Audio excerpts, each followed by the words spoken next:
ఆంధ్రప్రదేశ్ ముఖ్యమంత్రి చంద్రబాబు నాయుడు కుటుంబ సమేతంగా తిరుమల శ్రీవారిని దర్శించుకున్నారు. శ్రీ వెంకటేశ్వరుని దర్శనం అనంతరం మీడియాతో మాట్లాడిన ఆయన శ్రీవారి ఆశీస్సుల కారణంగానే తమ కూటమి విజయం సాధించిందన్నారు. రాష్ట్ర ప్రజలు చారిత్రాత్మక తీర్పునిచ్చారని 93% స్పైక్ రేట్ గతంలో ఎప్పుడు రాలేదన్నారు చంద్రబాబు. తన ప్రమాణ స్వీకారోత్సవానికి ప్రధాని నరేంద్ర మోదీతో పాటు కేంద్ర మంత్రులు పలువురు ప్రముఖులు హాజరయ్యారని అన్నారు. తాను ఏ కార్యం చేయాలన్నా ముందుగా తన కులదైవమైన వెంకటేశ్వర స్వామి ఆశీస్సులు పొందుతానని చంద్రబాబు చెప్పుకొచ్చారు. రాష్ట్రంలో ఇకపై పరదాలు నియంత్రణ ఉండదు. నేటి నుంచి ప్రజాపాలన ప్రారంభమైంది. గత 5 ఏళ్లలో జరిగిన నష్టం అపారం. రాష్ట్రం 30 సంవత్సరాలు వెనక్కి వెళ్ళింది. 2047 నాటి భారత్ ప్రపంచంలోనే మొదటి 2 స్థానాల్లోకి వస్తుంది. 2047 విజన్తో ముందుకు వెళ్తా. ఏపీ దేశంలోనే నెంబర్ 1 రాష్ట్రంగా ఉండాలి. తెలంగాణ అభివృద్ధి చెందాలి. దురదృష్టం వల్ల అమరావతి, పోలవరం పడకేసింది. ఈ రెండింటినీ అభివృద్ధి చేయాలి. తిరుమల ఒక పవిత్రమైన దివ్యక్షేత్రం. తిరుమలను అపవిత్రం చేయడం భావ్యం కాదు. వైకుంఠం ద్వారా స్వామివారిని దర్శించుకోవడం మంచి అనుభూతినిస్తుంది. తిరుమలని ప్రక్షాళన చేస్తా. దేశం గర్వపడేలా ప్రక్షాళన జరుగుతుంది.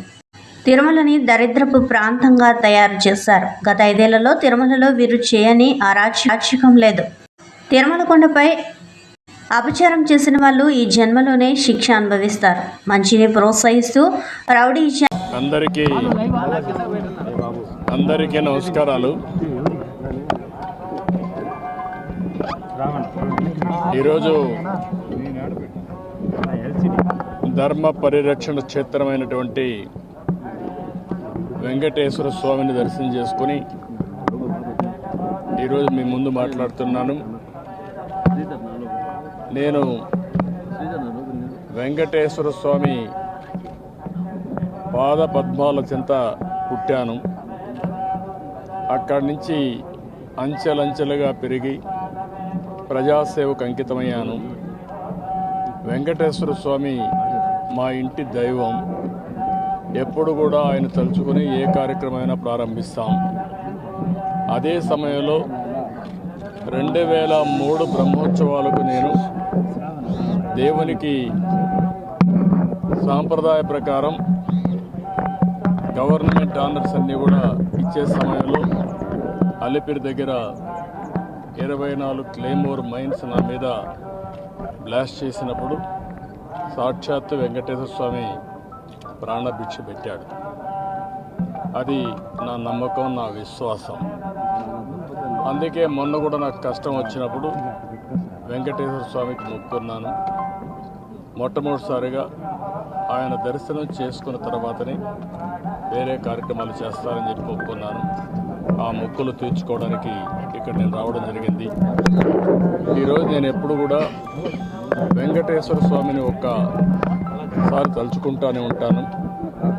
రాత్రిలో కానీ పగలు కానీ ఏ పని చేసే మునుపు కూడా ఆయన ఒకసారి తలుచుకొని ఆ కార్యక్రమానికి శ్రీకారం చుడుతూ ఉంటాను.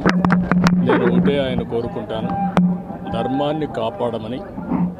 ఎందుకంటే కలియుగంలో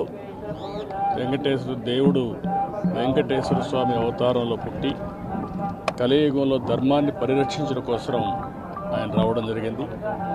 అదే సమయంలో నా కోరిక భారతదేశం ప్రపంచంలో అగ్రస్థానంలో ఉండాలనేది. అదే మాదిరిగా భారతదేశంలో తెలుగు జాతి ప్రపంచంలోనే నెంబర్ 1 జాతిగా ఉండాలనేది నా ఆకాంక్ష. దానికోసమే ఆయన ఆశీస్సుతో నేను పనిచేస్తున్నాను. అదేవిధంగా రాబోయే రోజుల్లో కూడా ప్రపంచంలోని అత్యున్నతమైన నాగరికత భారతదేశానిది. అందులో తెలుగు ప్రజానికం ఎప్పుడూ ముందుంటారు. తెలుగుదేశం పార్టీ కాబట్టి నేను ఎప్పుడు కూడా భారతదేశం బాగుండాలి,